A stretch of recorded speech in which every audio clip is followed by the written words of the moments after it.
There's been a boom in planning applications for solar farms right across the region. Midlands Today has discovered plans for as many as 30 new farms have been submitted, with Shropshire a particular hotspot.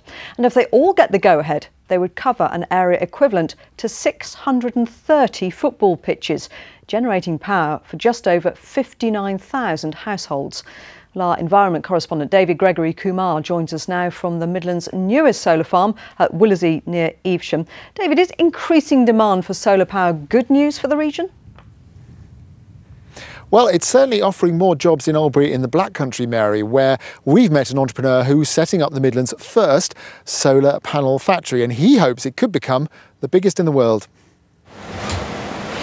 This may be a familiar sight in the giant factories of China, but here in Oldbury in the Black Country, the Midlands' first solar panel plant from a manufacturing dynasty. You know, my father started all our businesses up about approximately 45 years ago. After a decade running a factory in China in an unrelated field, Indy Sohal was looking to return to Britain and reinvest in Black Country manufacturing. But one of the biggest problems he found was convincing the banks there's a big opportunity in a solar panel plant. Banks at this moment in time are not really happy to help manufacturing, especially in this particular part of the industry in Great Britain, simply because it's something that they can't compare with anything else. So for them to loan you money against something they know and have absolutely no experience on, it is very, very difficult. Well, there's no doubting the demand for the solar panels that are being produced here, and there's no doubting the ambition of the company as well. Indy wants to beat the Chinese, the Germans and the Italians at their own game. He wants to create the biggest solar panel plant in the world, and he argues there's plenty of demand. Our annual production at this moment in time is not enough for 1 week's worth of supply and installation for residential in Great Britain. At present, we've got approximately 25 people. That is only on one shift. We're looking going forward to increase that to 3 shifts per day. 7 days a week, so ultimately that will mean 4 shifts. And that will hopefully happen within the next 2 to 3 months. In 5 years' time, the aim is a brand new factory employing 500 people.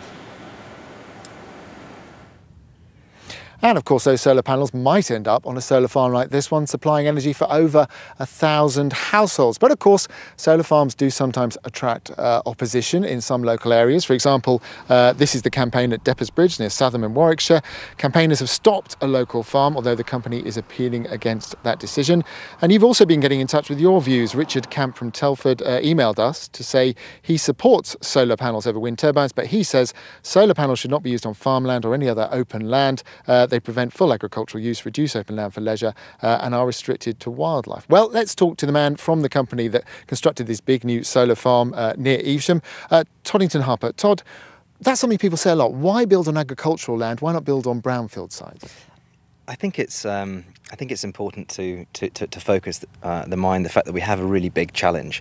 Of course, we'd like to build on brownfield sites. Unfortunately, they're few and far between that you can the site's big enough to produce as much energy as we have here. The other problem we have with brownfield sites is that because it's much easier to get planning permission for buildings and other plant on brownfield sites, it makes the rents for such sites prohibitively expensive. And what about this site? I mean, you've taken farmland out of production. Well, what we've actually done is we've focused on the lowest possible grade agricultural soil. That's one of the key selection criteria when we select a site. The farmer had tried unsuccessfully for several years to make a living out of this crop. So we picked up a field that wasn't actually being farmed. We spent a great deal of time and attention pulling out lots of plastic from the field. And we now have a site that produces enough energy for over 1,100 houses, the entire area, over the course of a year for the next 25 years. Toddington Harper, thank you very much. And also, interestingly, this company is also creating a bond to try and get local people to invest in this plant. That was the Midlands Today. I'll be back at 10 o'clock with your next news, including all tonight's football results. Hope you can join me for that. Have a good evening. Bye-bye.